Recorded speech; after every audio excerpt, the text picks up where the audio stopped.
پھر دن ہوا،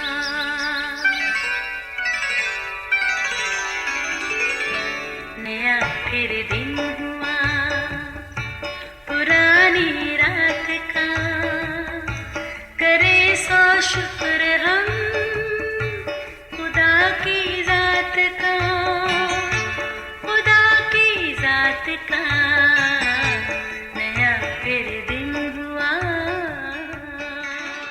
آج کی آیت، تم ہوشیار اور بیدار رہو، تمہارا مخالف ابلیس گرجنے والے شیر ببر کی طرح ڈھونڈتا ہے کہ کس کو پھاڑ کھائے۔ پہلا پطرس 5واں باب 8ویں آیت۔ عزیزو، ایک دوسرے کو خطرے سے آگاہ کرنا اپنائیت کا خوبصورت احساس ہے۔ بلا شبہ گھر ایک محفوظ جگہ ہے جس میں ہر کوئی ایک دوسرے کا خیال رکھتا ہے، مگر جیسے ہی ہم گھر سے باہر قدم نکالتے ہیں، چہار سو خطرے اپنا ڈیرا جمائے بیٹھے ہیں۔ اس کا مطلب یہ بھی نہیں کہ ہم خطروں سے گھبرا کر باہر جا نہ سکیں یا پھر جانے کی جرت ہی نہ کریں۔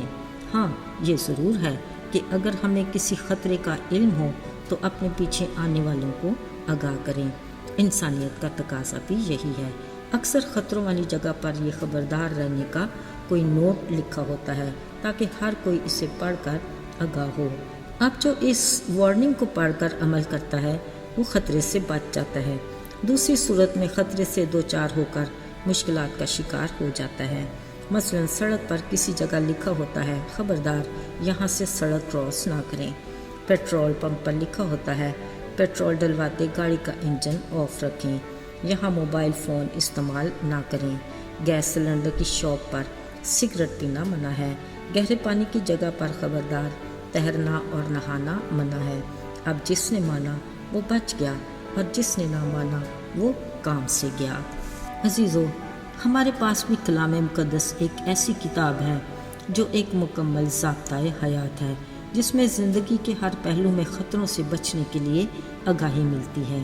اگر تو ہم اسے پڑھیں تو پھر کئی بار لکھا ہوا ملے گا کہ تم ہوشیار اور بیدار رہو۔ سوچنا یہ ہے کہ ہمارے لیے خطرہ کون ہے۔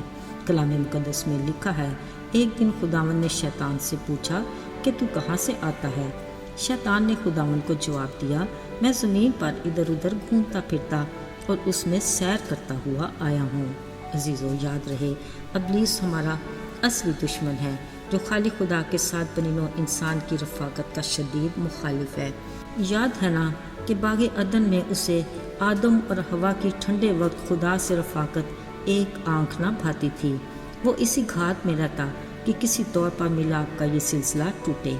آخر ایک دن وہ حوا کو اکیلے دیکھ کر اسے بہکانے میں کامیاب ہو گیا، اور پھر انسان اور پاک خدا کے بیچ گناہ کی دیوار حائل ہو گئی، جس کے باعث کاہن خدا اور انسان کے بیچ شفاعتی بن گئی اور گناہ کی معافی کے لیے قربانی کا سہارا لینا پڑا۔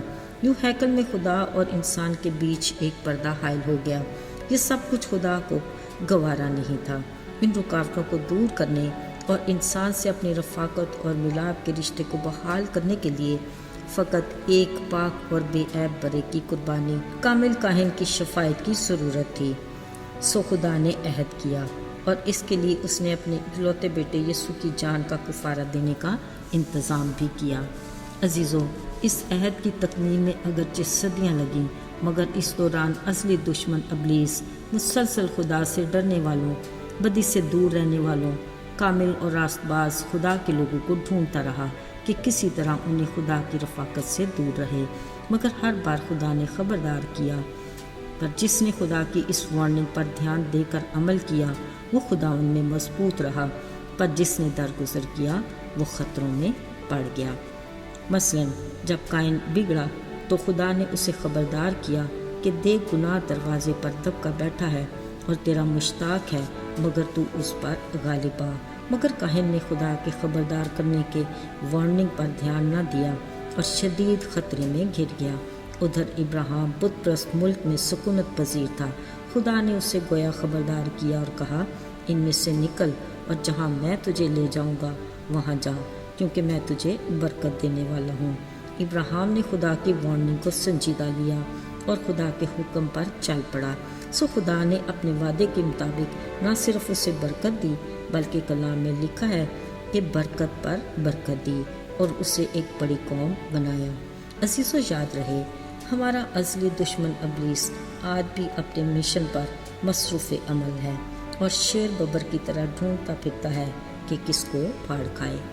پھر جب خدا نے اپنے بیٹے یسوع کے کفارے کے باعث گناہ کی دیوار کو گرا دیا اور ہیکل کا پردہ پھٹ کر 2 ٹکڑے ہوا، جو دوبارہ پاک خدا سے انسان کے میل کا ثبوت ہے، ابلیس پھر بھرپور طریقے سے زمین پر پھرتا، ادھر ادھر سیر کرتا، قدم قدم پر آزمائشوں کے جال بچھاتا اور خواہشات کو دلکش تتلیوں کی طرح ہمارے آس پاس اڑاتا خدا کے ایماندار لوگوں کی تلاش میں رہتا ہے۔ مگر آج بھی خدا ہمیں اپنے کلام سے ہر طرح کے خطروں سے آگاہ کرتا ہے اور خبردار کرتا ہے کہ کبوتر کی مانند بھولے مگر سانپ کی مانند ہوشیار رہو۔ یاد رہے اگر تو ہم خطروں کی وارننگ کا خیال رکھیں تو ہم خطروں سے بچ سکتے ہیں، دوسری صورت میں ہم درست ٹریک سے ہٹ کر خواہشات کی تتلیوں کے پیچھے بھاگتے اور آزمائشوں کے جال میں پھنس جاتے ہیں۔ اس لیے وہ ہمیں پھر تلقین کرتا ہے کہ کلام پر دن رات دھیان رہے اور احتیاط کر کے عمل کیا کرو، تو ہی ہم اپنی زندگی میں کامیاب، کامران اور اقبال مند ہوں گے۔ آئیے دعا کریں۔ اے خدا باپ، ہم تیرے شکر گزار ہیں کہ تیرے دروازے ہمارے لیے ہر وقت کھلے ہیں، ہم جب بھی چاہیں تیرے پاس آ سکتے ہیں۔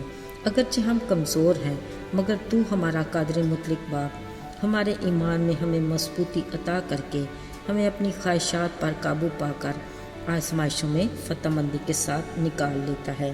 یسوع کے پاک اور مبارک نام میں